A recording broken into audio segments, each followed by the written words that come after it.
English bankermen from Germany flying under the banner of the Red Shield. They finance both sides of the war. We must hurry! That's him, the Red Shield courier! Shoot him! No! I'm not shooting anyone. Damn it, Pop. What? He beat everyone back with the news of the war and told England that Napoleon won. The Red Shield bankers in London pretended that England was doomed and started selling their English stocks. The English went into a selling frenzy to get rid of worthless English money. But the English won, right? Of course they won, but it was a trick by Red Shield. They waited until the stocks plummeted to pennies and then bought England back for nearly nothing. What? They did that? How? When the English leaders found out, they had no choice but to give themselves over to the Red Shield. Their money was gone and they were slaves to the Red Shield war debt. Since that time, the English have been paying their national taxes directly to the Red Shield private bankers. The people have no idea. But the bankers bragged about what they did to us, laughing at us all the way to the bank. Why, it's the best business I've ever done. If I can control a nation's wealth, I care not who makes its laws. Oh, is this what Jefferson wanted to show me? No, look. They're in America, too? The Red Shield banks are here, Pop. Seeking a way to conquer our American dream. The dream you have, Pop. The dream of free men. They tried to take over our country many times and failed because Jefferson and the Patriots vowed to stop the evil tyrants at all costs. By authority of eternal God, he would not let the bankers win again. To preserve our independence, we must not let our rulers load us with perpetual debt. We must make our choice between economy and liberty or profusion and servitude. Wow. I place economy among the first and most important of Republican virtues, and public debt is the greatest of the dangers to be feared. It is incumbent on every generation to pay its own debts as it goes. We must have a central bank to secure this country's finances! If the American people ever allow private banks to control the issue of their money, first by inflation and then by deflation, the banks and corporations that will grow up around them will deprive the people of their property until their children will wake up homeless on the very continent their fathers conquered. Jefferson, you're mad! This country will have a central bank! Who's that? America's first Secretary of Treasury. Alexander Hamilton? Not for long. Aaron Burr, Thomas Jefferson's vice president. They didn't take too kindly to our first Sec Treasury. Sweet shot, Burr. The first attempt at a central bank only lasted 20 years and we shut it down. But the bankers tried again against Old Hickory President Andrew Jackson. You are a den of vipers and thieves. I intend to rout you out, and by the eternal God, I will rout you out. After surviving an assassination attempt, Jackson finally defeated the bank in 1836. When asked what was the greatest accomplishment in his life, Old Hickory replied, "I killed the bank." And those were his last words. I killed the bank. And with real money backed with real gold, our country experienced the greatest boom in any nation's history. Oh, it was beautiful, pal. But the bankers, greedy for more power and wealth, were concocting their most ambitious plan yet to once and for all take control of the finances of the United States. In 1910, a secret meeting was held at a J.P. Morgan estate on Jekyll Island off the coast of Georgia. This meeting was so secretive, so concealed from government and public knowledge that the 10 attendees used code names.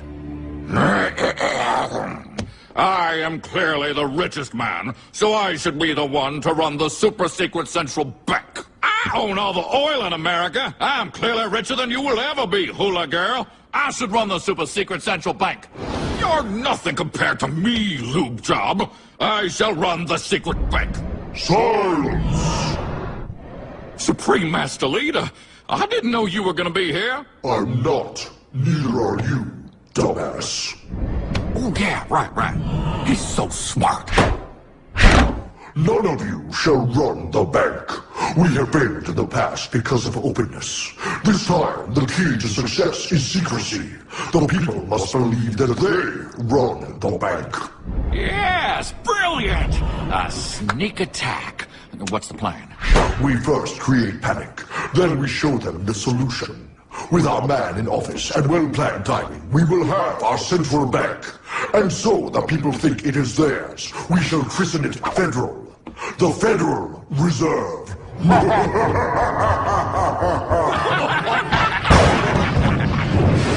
It struck on December 23rd, 1913. When most of our Congress were at home eating fruitcake, these bastards, I mean bankers, presented their treasonous act to their newly elected accomplice, Woodrow Wilson, who had fortuitously already agreed to sign it before he was even elected. Wait, the IRS? I thought we always had the IRS. No, pal. They did this to us too. The Fed now has the exclusive power to print America's money.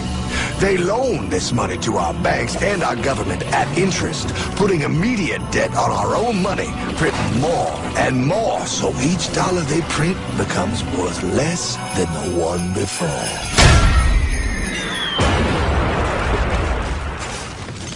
Merry Christmas. What in the hell is that? That pile is how our government now must pay back these debts to the Fed. Your taxes did not go to your government. They don't? It's the greatest theft in human history. But, oh, okay, I mean, I sort of get what you're saying, but it's also confusing. And really, Hartman, I don't see how it affects me at all. If I had more money, none of this would have happened. Hartman?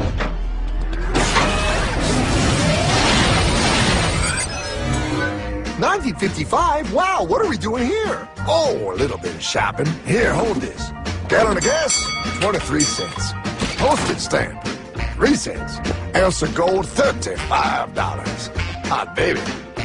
Priceless. Best be getting back. Hey, Hartman! I need my car, man! Oh, was that Michael J? Yeah, he'll be fine. Now, pal, would you agree that you have the same exact things you had in 1955? Yeah, 1 stamp, 1 gallon of gas, 1 ounce of gold, and 1 home. Wow, we just made a lot of money. Hey! Gotta pay your taxes. Bet it's nice to have made all that money. Wait, that isn't fair. Now I actually have less money. I can't even go buy the things I just sold. The IRS and the Fed's inflation work together, pal. They aren't just taxing gain, they are taxing their inflation. You are no richer than you were in 1955. Now, does that sound fair or American to you? Yeah, but I mean, who doesn't hate taxes? I hate the IRS anyway. Pal, the higher they make the inflation, the more your money they take. It's thievery. You're not paying taxes on any more. You are paying taxes on the same, and now you have less. They take our property away right in front of our eyes, just like Thomas Jefferson said they would. What's that? Oh, they found us. Quick, a sword. What sword? We don't need your banking machine. I'll condemn you to die, damn it. Die! Pile, the lanky bogey on my 9. Take him at his knees.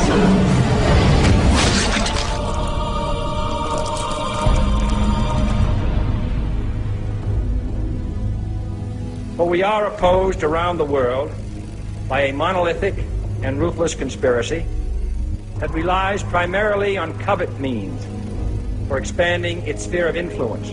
What's happening? Where am I? I believe perhaps you understand now, pal, but you are afraid. JFK. Hartman, what does this have to do with my house and my dog? Oh, okay, that's enough. I want to go home now. This is the last president to stand up to the Fed. You must see. On June 4, 1963, President Kennedy signed Executive Order 11110. This executive order empowered the U.S. Treasury to issue real money without the Fed. It would have worked. Kennedy's plan to dismantle the Federal Reserve machine had begun. But 6 months later, John F. Kennedy went to Dallas and never returned. No way. No way they could do that! The new president, Lyndon Johnson, threw out Kennedy's order. And since JFK, no president has dared confront the secret powers behind the Federal Reserve. They consolidate bigger and bigger banks, print more and more money, accountable to no one, decimating our nation's wealth for the benefit of a few. Why? Why do this? If they hurt us, it hurts the global bankers too. No, pal. They are protected. They are too big to fail. But I'm not. Those sons of bitches! Sons of bitches all.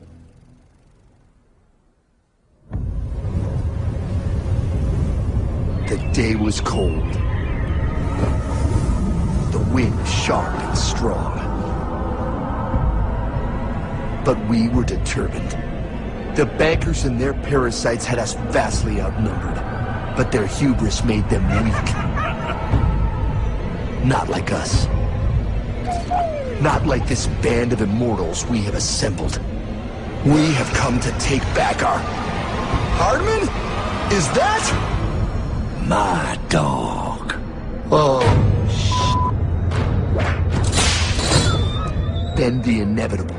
The money kings could ignore us no longer. They sent an emissary, a cog in their machine of greed to bring about our submission. Hank Paulson. Hardman, this is blasphemy. We own the corners of the earth. It is futile to challenge us. Oh, I've seen that look before.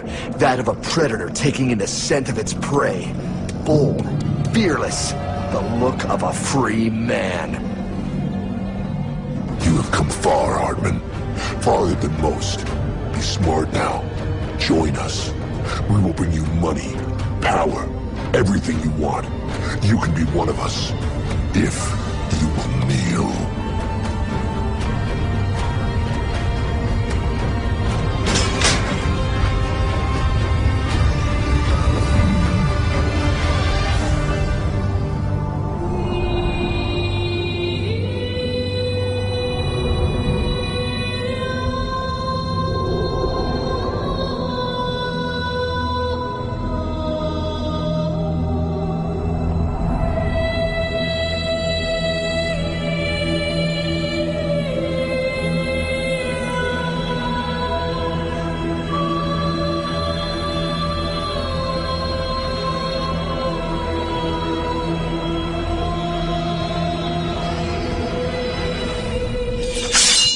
Madman. You're a madman. We're offering you everything. What do you think this is?